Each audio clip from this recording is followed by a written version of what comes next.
வணக்கம் and welcome to வாகை தமிழா. இன்னைக்கு நம்ம வாகை தமிழால எதை பத்தி பார்க்க போறோம் அப்படின்னா ஹைபிஸ்கஸ், அதாவது செம்பருத்தி பூவை பத்தி தான் பார்க்க போறோம். செம்பருத்தி பூவில் இருக்க நற்குணங்கள் என்னென்ன அப்படின்றத பத்தியும் அதை நம்ம யூஸ் பண்றதுனால என்னென்ன நோய்கள் எல்லாம் குணமாகும் அப்படின்றத பத்தியும் தான் நம்ம இந்த வீடியோல பார்க்க போறோம். இந்த வீடியோ உங்களுக்கு ரொம்பவே இன்ட்ரெஸ்டிங்கா இருக்கும் அப்படின்னு சொல்லிட்டு நான் நம்புறேன். நம்ம வாகை தமிழா சேனல்ல பாரம்பரியமான உணவு பழக்க வழக்கங்களையும் மருத்துவ குணங்களையும் பதிவேற்றம் செஞ்சுட்டு வரோம். நம்ம சேனலுக்கு ஃபர்ஸ்ட் டைம் வரீங்க அப்படின்னா மறக்காம சப்ஸ்கிரைப் பண்ணுங்க, கூட இருக்க பெல் ஐக்கானையும் கண்டிப்பா கிளிக் பண்ணுங்க. அப்பதான் நாங்க அப்பப்ப அப்டேட் பண்ற வீடியோஸ் உங்களுக்கு நோட்டிபிகேஷன் வரும். ஓகே ஃப்ரெண்ட்ஸ், வாங்க வீடியோக்குள்ள போலாம். செம்பருத்தி பூ, அது இப்போ நம்ம செம்பருத்தி பூ அப்படின்றது நம்ம எல்லாரோட வீட்லயும் ரொம்ப அதிகமா கிடைக்கக்கூடிய ஒரு பூ தான். அது மட்டும் இல்லாம செம்பருத்தி பூவை பார்த்தோன்னே நம்மளுக்கு என்ன ஞாபகம் வரும் அப்படின்னா செம்பருத்தி பூவை பார்க்கறதுக்கு ரொம்ப அழகா இருக்கும். அது மட்டும் இல்லாம அது சயின்ஸ் ப்ராஜெக்ட்ஸ்லாம் அதிகமா யூஸ் பண்ணுவாங்க அப்படின்னு சொல்லிட்டு தெரிய வருது. ஆனா அந்த செம்பருத்தி பூல இருந்து வேர் வரைக்கும் எல்லாமே ஒரு மூலிகை தான். அது மட்டும் இல்லாம நிறைய மூலிகைகள் தயாரிக்கிறதுக்கு செம்பருத்தி பூவை பயன்படுத்தினாங்க அப்படின்னு சொல்லிட்டு தெரிய வருது. அது மட்டும் இல்லாம செம்பருத்தி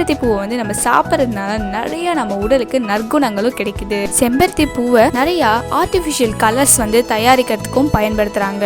செம்பருத்தி பூவோட இதழ்கள் இருக்கு பாத்தீங்களா, அந்த இதழ்களை மட்டும் பிச்சு நல்லா வாஷ் பண்ணிட்டு அதை அப்படியே நம்ம டெய்லியும் சாப்பிட்டாலே அதுல இருக்க ஸ்ட்ரென்த் ஃபுல்லா நமக்கு வரும் அப்படின்னு சொல்லிட்டு தெரிய வருது. அது மட்டும் இல்லாம செம்பருத்தி பூவை நம்ம ரெகுலரா எடுத்துக்கிறது மூலமா நம்ம உடல்ல இருக்க சோர்வு தன்மை விலகி நிறைய சுறுசுறுப்பு கிடைக்கும் அப்படின்னு சொல்லிட்டு தெரிய வருது. உடல்ல ரத்த சோகை, அதுக்கப்புறம் இதய நோய் இருக்கவங்க செம்பருத்தி பூவை ரொம்ப அதிகமா எடுத்துக்கணும் அப்படின்னு சொல்லிட்டு டாக்டர் சொல்றாங்க. அது மட்டும் இல்லாம அந்த மாதிரி எடுத்துக்கிறது மூலமா இதய நோயா இருந்தாலும் சரி, ரத்த சோகையா இருந்தாலும் சரி, ரொம்பவே சீக்கிரமா சரியாயிருமா. இந்த செம்பருத்தி பூவை அப்படியே சாப்பிட்றதுக்கு கஷ்டமா இருக்கவங்க செம்பருத்தி பூவை நல்லா காய வச்சு அதை பொடி பண்ணி டெய்லியும் பால்ல கலந்து காலையிலயும் ஈவினிங்லயும் எடுத்துக்கிட்டோம் அப்படின்னா அதோட ஃபுல் ஸ்ட்ரென்த்தும் நமக்கு கிடைக்க வரும். அது மட்டும் இல்லாம செம்பருத்தி பூல அதிகப்படியான குளிர்ச்சி தன்மை இருக்கு அப்படின்னு சொல்லிட்டு தெரிய வருது. அதனால செம்பருத்தி பூ உடல் ஹீட்டை குறைக்கும் அப்படின்னு சொல்லிட்டு தெரிய வருது. நம்ம செம்பருத்தி பூவை அடிக்கடி யூஸ் பண்ணோம் அப்படின்னா ரொம்ப பாடி டெம்பரேச்சர் ஹையா இருக்கவங்களுக்கு நார்மலா ஆயிரும். அது மட்டும் இல்லாம நம்ம உடலுக்கு குளிர்ச்சியையும் ஏற்படுத்தும். பாடி ஹீட்னால நம்ம உடல்ல நிறைய ப்ராப்ளம்ஸ் வரும். அதாவது வாய்ப்புண், வயிற்றுப்புண் அப்படின்னு சொல்லிட்டு நிறைய ப்ராப்ளம்ஸ் வரும். அந்த மாதிரி ப்ராப்ளம்ஸ் வந்தா அதுக்கு குட் மெடிசன்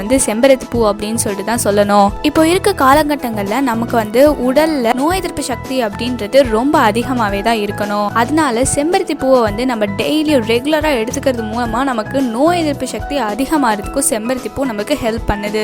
எந்த உணவுலயும் ரொம்ப அதிகமா இல்லாத விட்டமின் டி செம்பருத்தி பூவுல ரொம்ப அதிகமா இருக்கு அப்படின்னு சொல்லிட்டு தெரிய வருது. அதனால செம்பருத்தி பூவை நம்ம ரெகுலரா எடுத்துக்கிட்டோம் அப்படின்னா விட்டமின் டி நம்ம உடல்ல அதிகமாயிட்டே போகும். அது மட்டும் இல்லாம பெண்கள் செம்பருத்தி பூவை அதிகமா எடுத்துக்கணும். அந்த மாதிரி எடுத்துக்கிறது மூலமா அவங்களுக்கு உடல்ல வர நிறைய பிரச்சனைகளுக்கு இது ரொம்ப நல்ல மெடிசனா தான் இருக்கு. இன்னொரு விஷயம் என்ன அப்படின்னா செம்பருத்தி பூவை நம்ம பால்ல கலந்து குடிச்சாலும் சரி, அப்படியே சாப்பிட்டாலும் சரி, அது ஜூஸ் மாதிரி பண்ணி குடிச்சோம் அப்படின்னா இன்னும் நல்லா இருக்கும் அப்படின்னு சொல்லிட்டு நம்மளுக்கு பெட்டர் ரிசல்ட் கிடைக்கும் அப்படின்னு சொல்லிட்டு தெரிய வருது. பெண்களுக்கு இருக்க பெரிய ப்ராப்ளம் அது என்ன அப்படின்னா முடி உதிருது, கொட்டுது, அடர்த்தியா வளர மாட்டேங்குது. இந்த மாதிரி நிறைய பிரச்சனைகளுக்கு செம்பருத்தி பூ ஒரு குட் மெடிசனா தாங்க இருக்கு. அதுக்கப்புறம் முடி அடர்த்தியா வளர மாட்டேங்குது, கருமையா வளர மாட்டேங்குது, இது எல்லாத்துக்குமே நம்ம செம்பருத்தி பூ தலையில தேய்ச்சோம் இல்ல டெய்லி செம்பருத்தி பூ எடுத்துக்கிட்டோம் அப்படின்னா இது முடி வளர்றதுக்கு நல்லாவே ஹெல்ப் பண்ணும். இருமல் பிரச்சனை இருக்கவங்க, அதாவது எப்ப பாரு இருமல் வந்துகிட்டே இருக்கு, என்ன ரீசன் அப்படின்னே தெரியல அப்படின்லாம் சொல்றவங்க செம்பருத்தி பூவை நல்லா சுடுதண்ணில கொதிக்க வச்சு இல்ல செம்பருத்தி பூவை காய வச்சு சுடுதண்ணில போட்டு அது கூட தேன் மிக்ஸ் பண்ணி 3 நாள்